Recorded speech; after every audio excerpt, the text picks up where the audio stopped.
Folks, in another stunning moment of karmic justice, a Trump voting reality TV show contestant was just unceremoniously kicked off the show after a series of hateful slurs were uncovered on her social media, leading to her literally getting canceled, which seems to be the flavor of the day as more MAGA celebrities are coming out of the woodwork to whine about being canceled.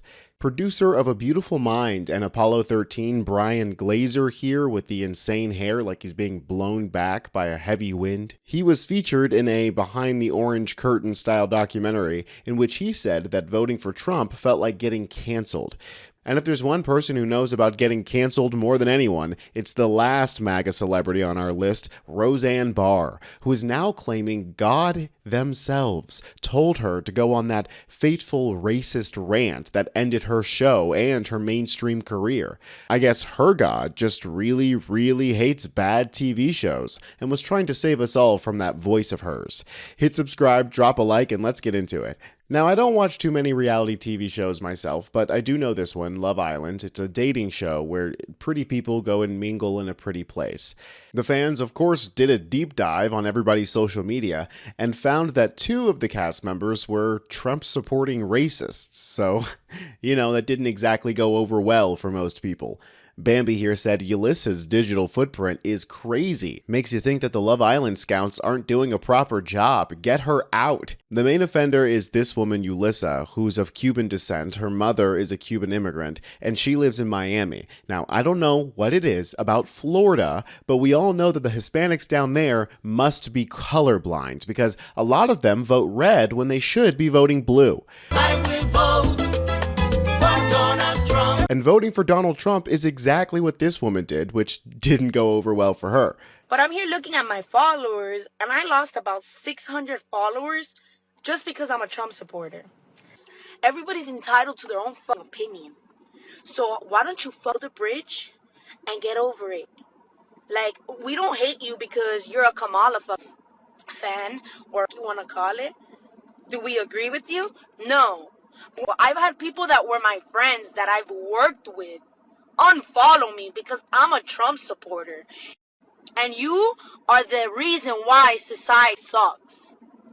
Now, I didn't chop it up like that to avoid the cuss words. It just came like that. I guess she did that. But it's hilarious that she's trying to blame Kamala fans who unfollowed her for being the reason why the country's messed up and not, I don't know, Republicans whose whole motto is let's destroy the government.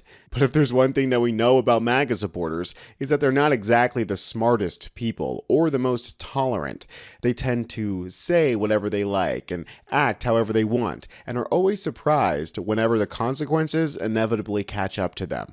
Folks scoured the internet after finding out about Ylysa here, and it didn't exactly take them long to uncover some very off-color comments, literally. You fuck my nigga, perfect, but that's it. Like, now I'm fucking my nigga. He's my nigga. Like, bye, bitch. Well, looks like the producers of Love Island seemingly have some sense and put an end to this because they don't want their show to go the way of Elon Musk, becoming a rallying point for MAGA or something, and then ruining their brand. So they quickly and quietly cut Ylyssa from the show. The headline reads, Love Island contestant ousted after clips surface using the N-word. Ylyssa Escobar was ousted from Peacock's Love Island in the second episode of the season, dubbed one of the show's two MAGA contestants. The narrator announced her departure as the Islanders woke up from their first night in the villa. Welcome back to Love Island USA. Ylyssa has left the villa. Wouldn't it be so fun if we could just do that to all of MAGA? Although the show did not offer any further explanation, many believe Escobar's exit is due to the discovery of podcast clips where the contestant uses the N-word. Well, folks, we don't exactly have to speculate because Ylyssa herself basically confirmed it. She posted this long apology on her Instagram, which I'm not going to read, which basically says, I'm so sorry for saying the N-word. That was so long ago. I've changed. I don't deserve to lose my life over this. To which I say, hey, losing your job on a reality TV show is quite literally the least that could happen. Hey, you never know, maybe they'll do like a Love Island Bayou or something that she can qualify for, with people who are more her political speed. Seriously though, something tells me that she's done with reality TV, or rather TV is done with her. Or she might get lucky and get picked up by this next MAGA celebrity that's also sticking their neck out to get chopped. Brian Glazer, the producer of Apollo 13 and A Beautiful Mind, was featured in a documentary called The Art of the Surge that went behind enemy lines, so to speak. And for some reason, Glazer thought it would be a good idea to tell this story. At one point, inside the VIP box at the Army-Navy football game, Brian Glazer, a top Hollywood producer, gets his photo taken with the president-elect and confides to those in the room that he cast his ballot for the Republican. Mr. Glazer tells the group that when he told the women he knows that he planned to vote for Mr. Trump, his decision was met with shock. It was almost as if he were getting canceled. All the women looked in and go, "You mean you're not voting for Kamala?" And I go, "I just can't do that," he explains. And then one of them leaned in further and said, "Are you voting for Trump?" And I said, "I am. I swear." Reached this week by the New York Times, Mr. Glazer, who produced Hillbilly Elegy, which, by the way, I hear makes for great Tinder, the movie based on Vice President J.D. Vance's memoir, said that he was at the game because his son attends West Point. Asked what made him want to vote for Mr. Trump, he said, "As a centrist, always the enlightened centrist, it was because I could feel and see Biden's deterioration and the lack of direction in the Democratic Party at that time." Insane to say that about Biden when you voted for a man who's equally old and literally coined a word for his random tangents because he goes on them so often.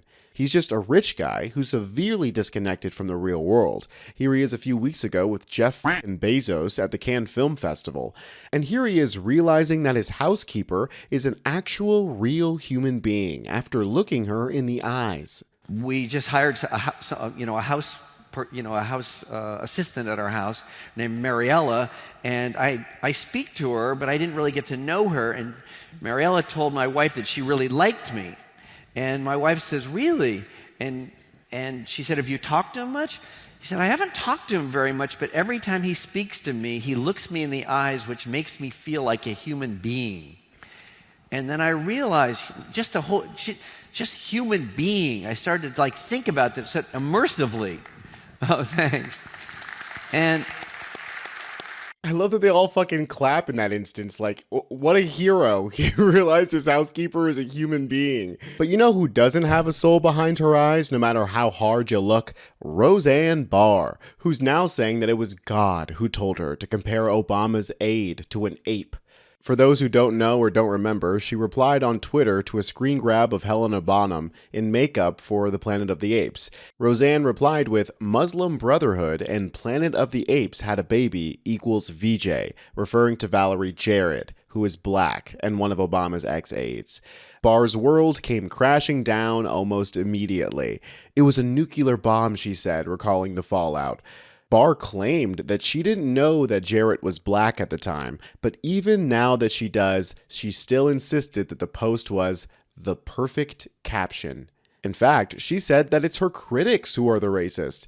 They're so racist that they thought my tweet said black people look like monkeys when it was about the Planet of the Apes, which is a movie about fascism. Rod Sterling himself said it's about the Jews in Germany. It's not a movie about black people, she said. What? No one is saying that the Planet of the Apes is about black people. There's a very commonly famous, well-known trope that compares black people to apes. Somehow, despite being an entertainer of a certain age, she's never heard of that trope. And it's funny that she's making the distinction here about Germany as if black people weren't also victims of fascism in Germany. The Nazis weren't exactly pro-black. Anyway, Roseanne Barr's career is about as irrelevant as it's ever been, but every once in a while it's fun to sit on a gravestone and laugh at a ghost. I'm Tony Hinderman with Really American, and I'll catch you next time.